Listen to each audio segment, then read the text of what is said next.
And we are actually on to Summoner's Rift, game number 4 of the day. Riven Chat on the microphone as we are bringing you your Super Wednesday here for the North American LCS, and we are on the Rift. So, in some of the early games, we've seen very little aggression level 1. There was some interesting stuff like conservation of wards, just incredibly passive play that they've decided to go for. And there are a lot of wards purchased, I just wonder if they're going to be placed. You see, everybody's kind of moving into mid. Afromu takes the long way around, which would be seen by everybody. So it looks like they actually don't care. They say, yeah, you may know. We're still getting our vision down. And Chaucer's going to try to keep a little bit of vision as his own. Human wards all over the place. So Nintendo X, if he really wanted to, would be able to use, like if he skilled his E, which he would be disaster in the jungle since it does no damage, would be able to see over that wall. But he's decided not to, right? Like, there are certain spots on the map where Elise can actually get her spiraling to walk around the wall. It's not going to happen in this situation, but, you know, maybe he was trying to get it going. I don't know why he was really sitting in the Baron Pit so long. It looks like they are going to back off from this situation here. Hotshot just chilling over by his blue. Nobody wants too much aggression. Continues to play out on our day of safety. Safe play. Everybody's got their helmets and elbow pads on as they come into the beginning of the match. Super safe week. Super safe Wednesday. But it looks a little bit like, and again, it's the low amount of wards, it's the high amount of human wards, there's not too much knowledge being transferred back and forth, but because of all the low ward strategy, we could see our first set of action, right? CLG has the 4 members up in the top lane here. If they decide to go in for the blue, they would walk over a ward. They are pinging the spot where they say there's a ward, so this is going to be, if anything, a brute force invade. I wonder if CLG knows that ward's there. They do put the ball in for vision. They are not even stopping on this one. They are going straight in. You can see them ready for the engagement here. The pink ward immediately, and they don't even want to give GGU a chance to see what the blue buff looks like. Will they be able to grab it away? And it actually does not, going all the way to Chauster. That was the luckiest smite steal by Chauster. His smite did not go off. Nintendo X's smite went off, and then Chauster got the last hit by chance. This is going to put Chauster way ahead in the jungle. It means he got a smiteless leash, essentially by GGU in the jungle. Now he gets to go straight to red, and Nintendo is trapped without smite and without a pull on red buff. And a lot of aggression here onto Hotshot, but Bloodwater makes his way into lane, and he's able to help mash me. So that very big for the junglers coming into this start. Chauster's going to crush down this red, and his presence in lane is going to be so fast. We can see Nintendo just trying to get through as much of these camps as he can without using mana, but that almost met his full health bar. And Nintendo X has had a tendency, he's good at running away with games, but if he falls behind, he has a tendency to stop farming. If he can't get the farm in the jungle, he doesn't take any of it in lane, so he's got to be very careful not to let that start set him too far behind. As we see, 3 people up top for CLG. Zion Spartan has to be very wary here. We've seen what Team Solo Mid has done lately. They will patiently just watch you in front of your turret as you watch your last minion wave go down and then take you down. Zion Spartan smells it right now. The Spidey sense is going off, and he's going to take that defensive positioning in lane. And he's pretty much just giving them a turret if they want it. I think these guys have been dove enough 3v1 that they don't want to let it happen anymore, and they will just essentially give up a turret. But because they saw Chauster was waiting to do that play, Nintendo X was able to go get the blue buff of his own and then work his way around to make this 3-man play onto Hotshot. But they took so much damage from the turret, they might not actually get the turret trade here. Wow, it's still going into the bottom lane quite aggressively. But we had a flash forced. Yes, Bloodwater actually had to flash out of a sticky situation. Another very early turret. Chat, this could be a trend coming in, at least for Super Wednesday. Turrets are going down again a mere 4 minutes into the game. There's actually a really awesome infographic that got out earlier about week 3 in the LCS about like earliest turret taken. It was done by Team Dignitas, and it was like earliest turret taken, 356. I think we've seen like 6 turrets taken at 356 today. It's such textbook coordination. These guys are timing the waves, they're timing their buffs, and they're just going for it. And these teams have either decided that there is not a counterplay for it, or they're just going to pull off the exact same play themselves because they are happy to be trading these turrets. They are not trying to counterplay that move whatsoever. When we look at Nintendo X, super forced to grab a few camps. Oh, beautiful flash getting away from Afro with their Jinte. Coming up big there, definitely eyes on him. But as I was saying, the Spirit Stone instantly picked up so Nintendo X can get himself around the jungle. So fastest second turret of the game might be 450 if they can finish this one off, but GGU really trying to stop him, and there's another turret. The Ignite drawn out by Link as well. He gets himself a little too close. Command Protect will keep him alive as he's chugging the potions, and it looks like the laning phase is over. The turrets are gone. So let's move on to the next stage of the game. We're now in the roaming phase. But really, that play was such good capitalization by CLG. They did the turret trade, but because Nintendo X was so delayed and essentially CLG's bottom turret lasted an extra 30 seconds, that gave CLG the window to put 4 people mid before GGU would be able to match them, and they took the mid turret out of it. That is such a crucial turret, and in normal situations, you can never make that play successfully. Yeah, really the change of Super Week is going to be who can stop this from happening, who can draw blood off of these first turret takes, because right now we're seeing these games 0-0 with huge turret aggression in the early game.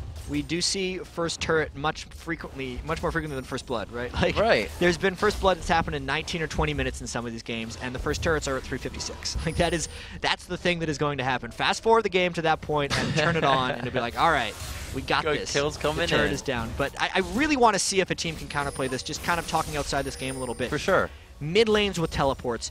Junglers, obviously we've seen like a 2v3 dive. Actually doesn't work if you execute it right. The 3 men will dive them. But like someone like Nunu Caitlyn doesn't have the armor to pull off that kind of dive. So I feel like if CLG wanted to, they could have stopped that from happening.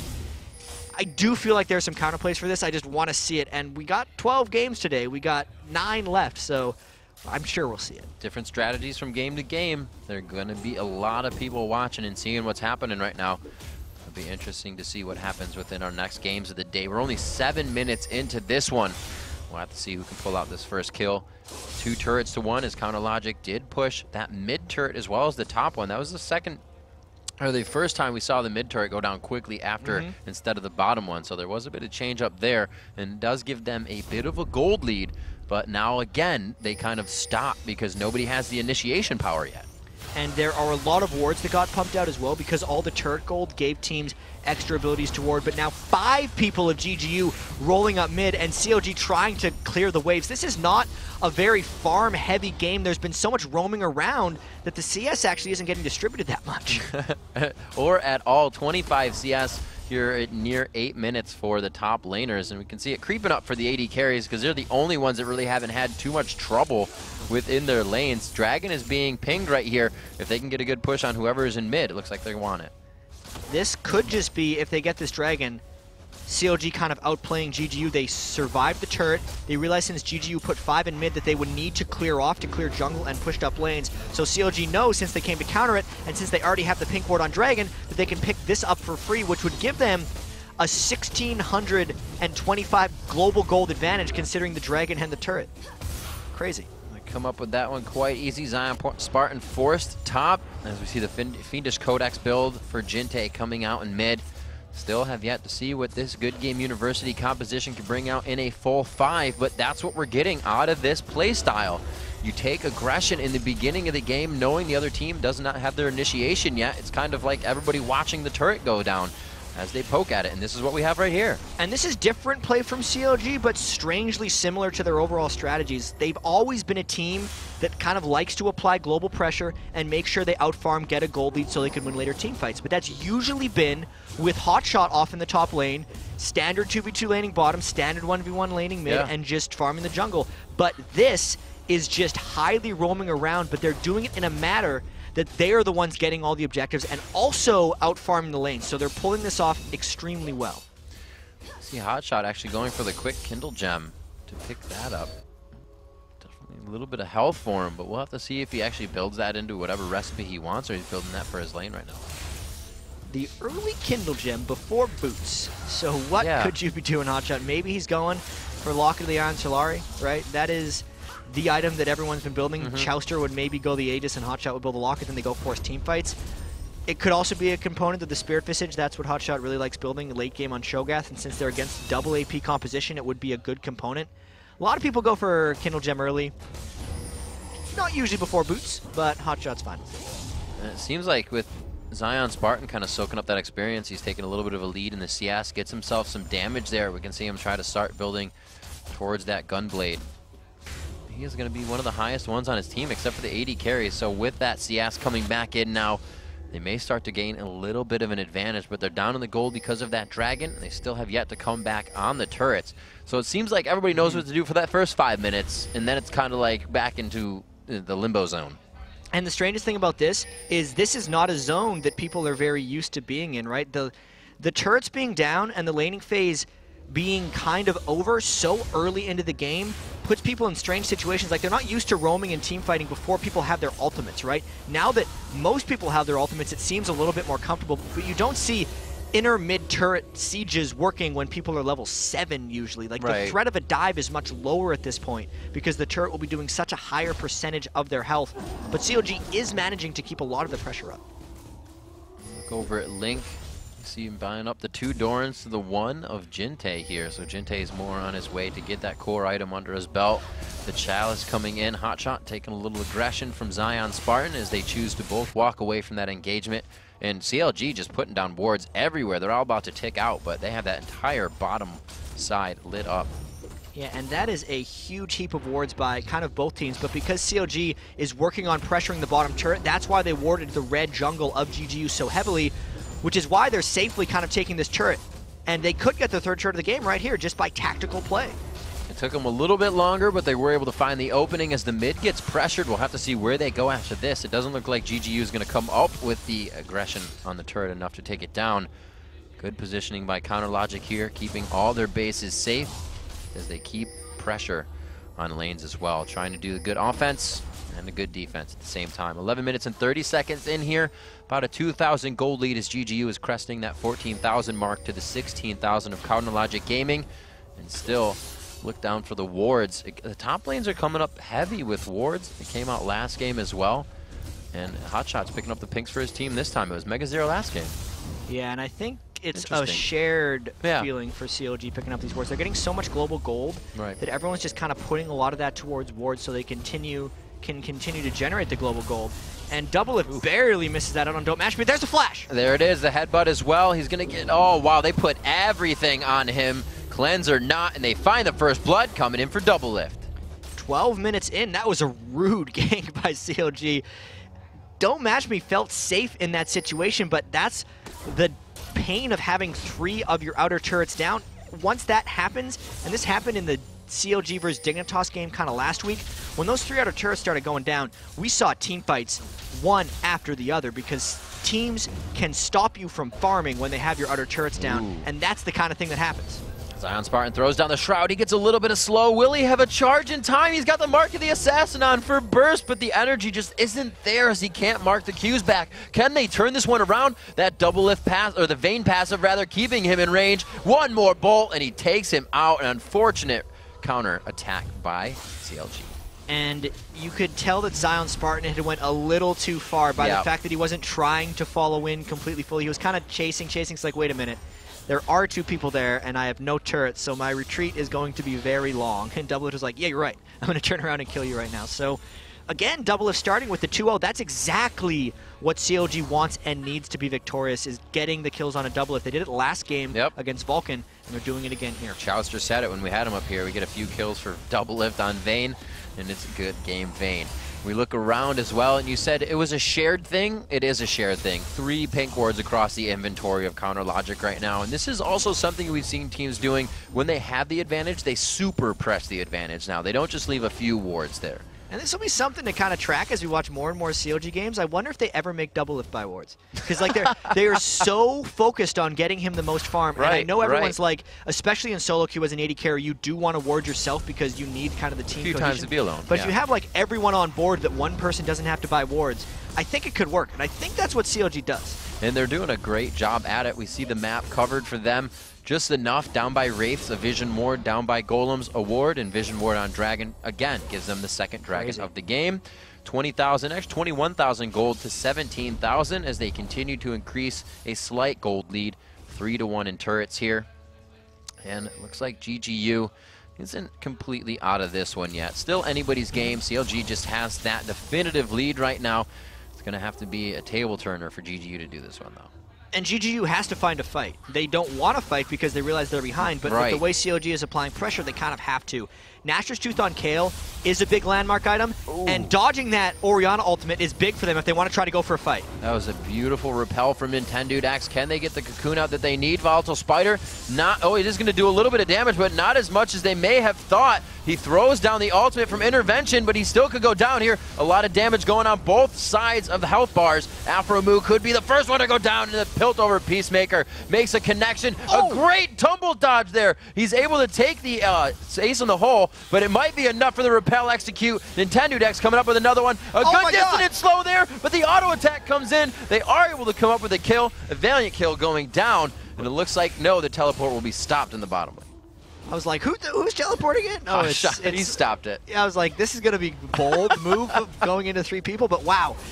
That's exactly what GGU needed to do, yeah, and they pulled it off, right? Bam. CLG was trying to siege. Once they missed the Orianna ultimate, once Afromu actually missed his pulverize as well, it was go time. Jinte was a little late for the fight, which kept CLG's confidence there to think that they would be able to make that fight work, but they could not, and now it's 4 kills to 3, and the turret, and very even gold.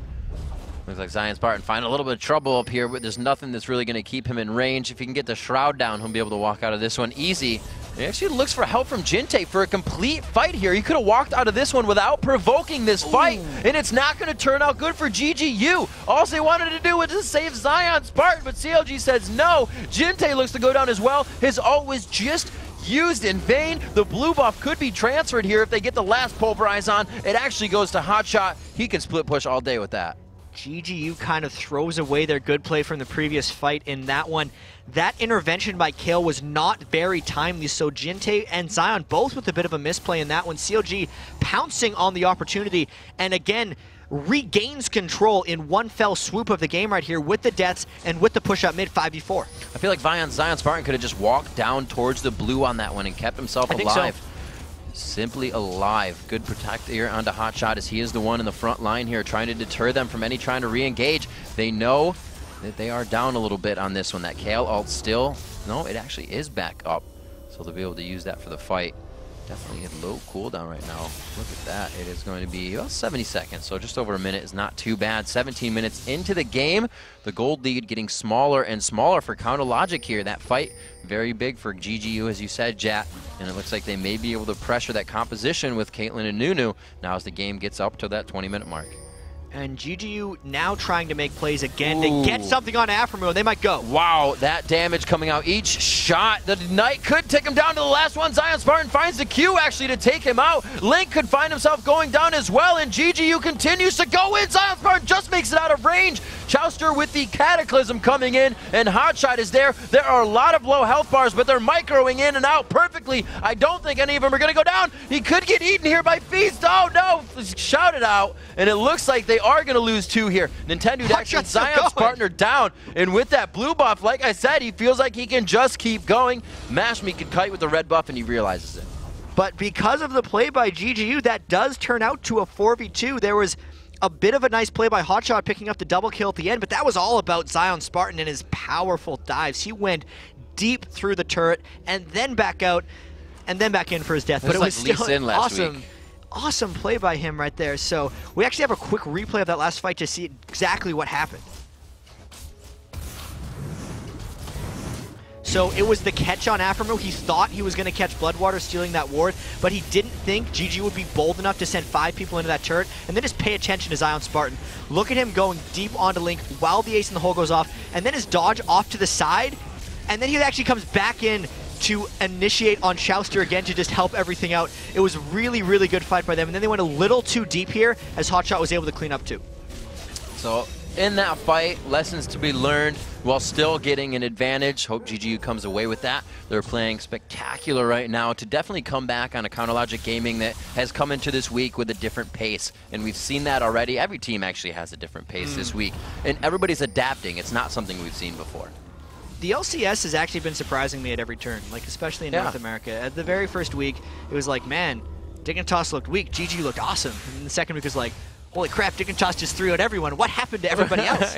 Last week was like, Vulcan. Vulcan, 3-0. And then now it's like, man, those towers are getting pushed fast. But every week has actually had something new. Completely. And something old as well, because Don't Mash Me might be getting flashbacks from a CLG game. He's crushing this game, and with the new Caitlyn, so much is going to be on his shoulders in these late game team fights once he starts stacking up those items. He's backed by a 0-0-7 perfect score Bloodwater right now, so that can only help. We see that Aphromoo is actually forced into the Philosopher's Stone build. Well, not forced into, but he chose to go for with the mobility boots into his Sightstone. You can see the Ruby Sightstone already for Bloodwater. Just the small advancements from side to side. The Zeal Infinity Edge kind of matched out there on both sides as we see Mashme picking up wards. Maybe it's all on Doublelift to pick up some wards now. I don't think he's going to do it.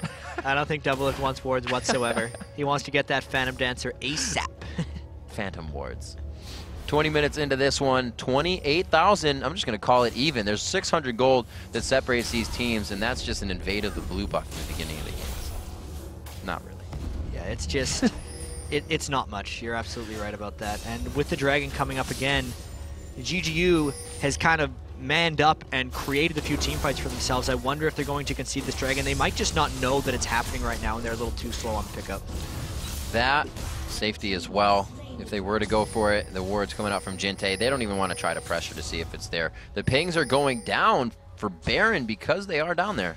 So they are trying to control this area right now. This is one of those classic Doublelift just ran bottom lane. So if GGU wants to force something right away, they could start on the Baron. They're baiting CLG to come in. I think GGU would peel this for a team fight if it comes up to them because they don't want to get caught in with Orianna. Chad, they have the Oracles, and that would be perfect because CLG would not be able to lay any down on the entry. They shut down Hotshot right off the bat. The red buff on Zion Spartan. Will he choose to keep anybody in range for his team's grasp? But they choose to back off. The dissonance down onto Chowster, but no initiation there. He's quite low on mana. They have to be careful without Hotshot. So that play gave them about 650 gold because Hotshot was on a killing spree. So he had the 3-kill bounty that got handed to Zion Spartan, and then the assist gold as well. Doublelift didn't get that much in farm, so that was a strategic error there by CLG.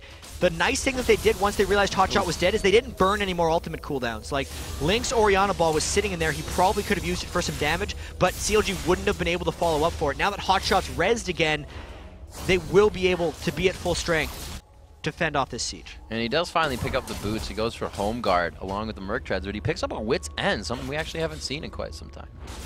And Hotshot loves these things we haven't seen in quite some time. He's built that all the time, and here comes an initiation on a Jinte. Oh, Jinte, no, a little too much. The intervention was actually held off there since it wouldn't have done too much, and CLG is gunning right now to clear out Baron. I don't think he had a time to use it. It was to the knockup, to the Orianna knockup, to the Alistar knockup. He was just knocked up the entire time. There's no way he could have got that ult off. Looks like as they clear more wards, they look to get aggressive with this bit of a push, taking GGU out of position for a Baron dance. Looks like everybody's going full force down mid. They're waiting for Doublelift to come up from the back here, and it looks like they may get something going.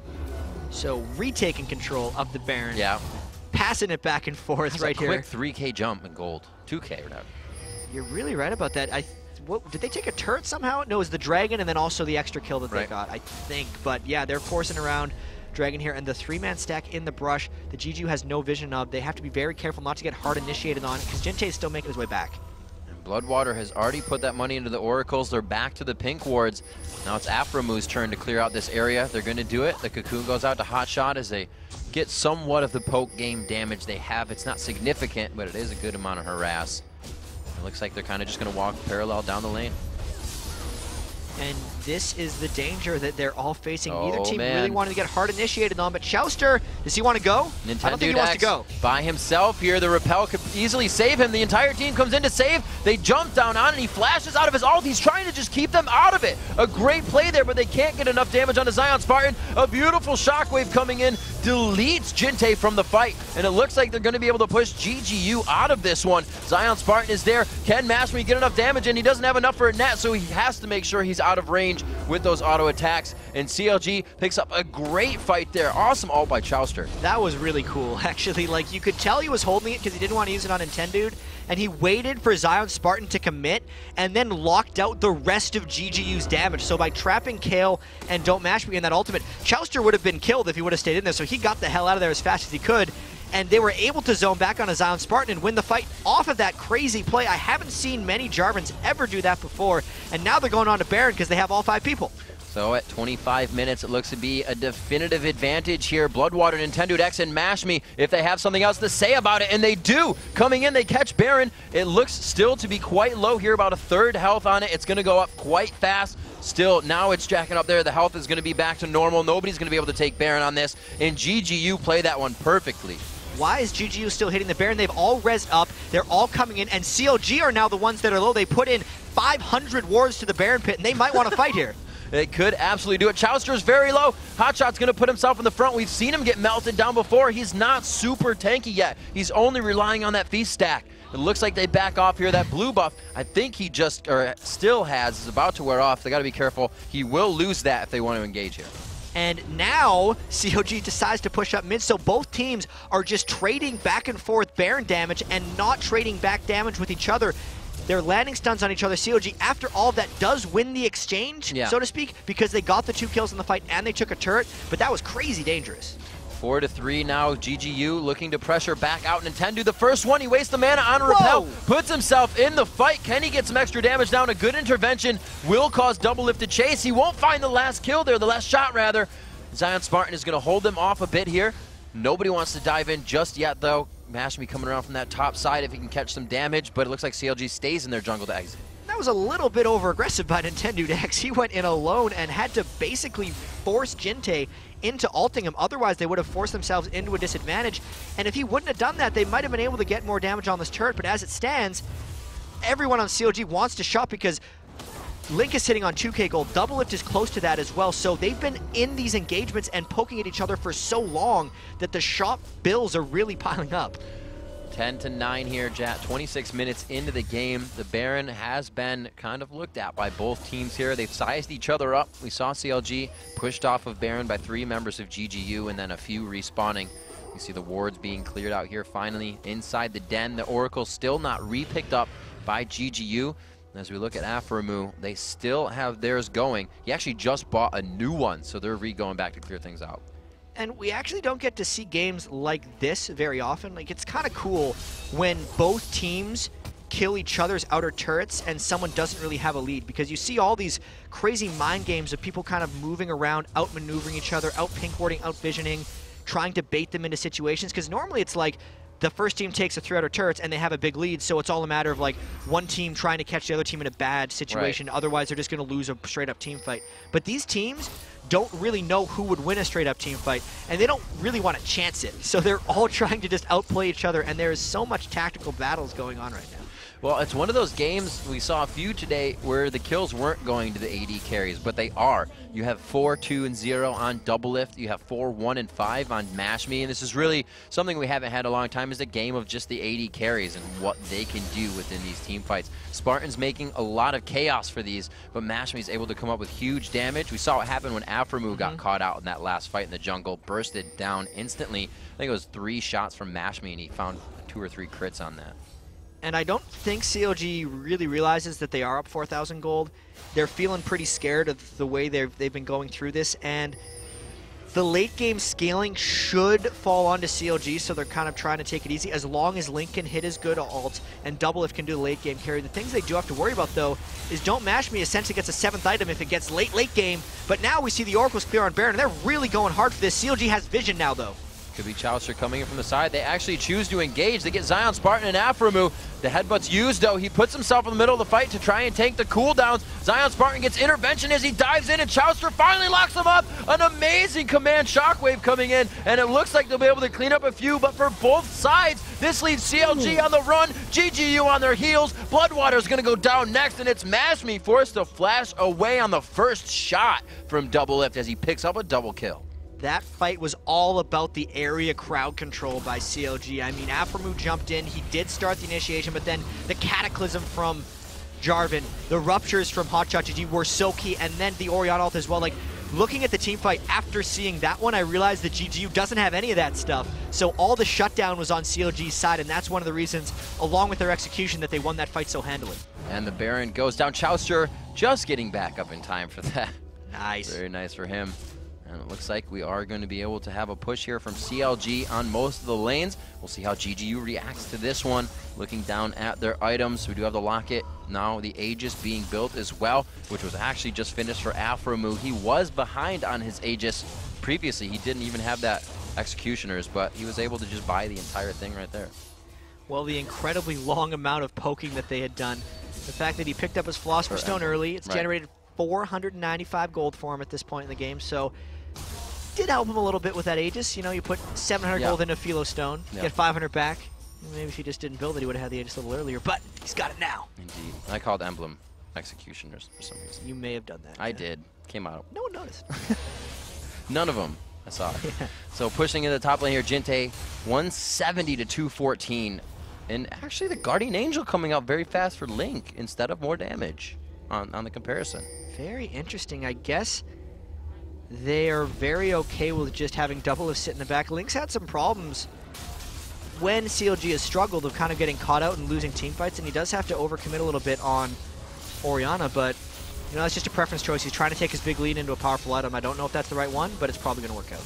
Wow, Nintendo X taking so much damage and having to take a heal from Jinte just to start this fight. These guys are doing everything defensively off the bat instead of setting themselves up for an engagement or looking for that mistake. Link trying to draw out some attacks here. 3 shots from Mashme kind of put him down to 75% health. Good aggression onto the turret as they back off of this. Next minion wave could mean more gold for them and a little bit more positioning. Wow. All right, no word for you. Yeah, those wards just getting obliterated a little bit quick. Couldn't get the third one, but CLG trying to put their control on here. The Frozen Heart on Hotshot GG is quite strong right now against Don't Mash Me, especially considering he doesn't have the last Whisper completed yet. That is Don't Mash Me on Caitlyn, and they went out to take a blue buff, but now they're just right back into trying to siege this turret down. They get a little bit every time, and eventually GGU might look to initiate. I don't know if they want to concede the inhibitor or if CLG wants to be aggressive enough to go all in. And we can hear Counter Logic in the background being very cautious. Back is the only thing coming out of their mouth right now as they try to push for this. They want the perfect engagement. It's a story of the day for everybody. They're not acting until they find a mistake from the other team. It's really just more or less playing in the inside of your opponent's head instead of your own game right now. Chess match. The chess match of League of Legends, and that it is. 32 minutes in here, we finally see that inhibitor turret taken down. Waves crushing down past the river. Both sides for CLG, so they have something to work with after they get out of this one. It looks like bottom lane, Jet. And GGU was hoping that they don't have to lose a second inhibitor during their duration of that Baron buff. They had calculated that they would lose a Baroned up fight if they tried to fight at that low turret, so they're willing to sacrifice an inhibitor for a small chance at having the rest of the game. But once you lose an inhibitor, especially against CLG, it becomes increasingly difficult to come back. And CLG still has about 45 seconds of this Baron buff, so they're going to try to get this next turret. GG would have to fight at this one. Hotshot, I believe he just pressed S there. Beautiful Rupture coming up. Can they continue this fight on? The health bars instantly dropping down. Nintendo X with a sliver of health forced out of this one, and then down. There's a double kill again coming in for Doublelift. His third of the match. One for Link as well. They take down the inhibitor turret. They didn't find the aces. Bloodwater made it out alive, but he is not going to be enough to stop. We can just see GGU so taken out by this one. Counter Logic to find their second win here on Super Wednesday as they open up the Nexus. Looked a little shaky for them early in the game when GG made their first comeback, but then CLG just controlled it. They had so much control in that game. The Orianna ults, the Cho'Gath Ruptures,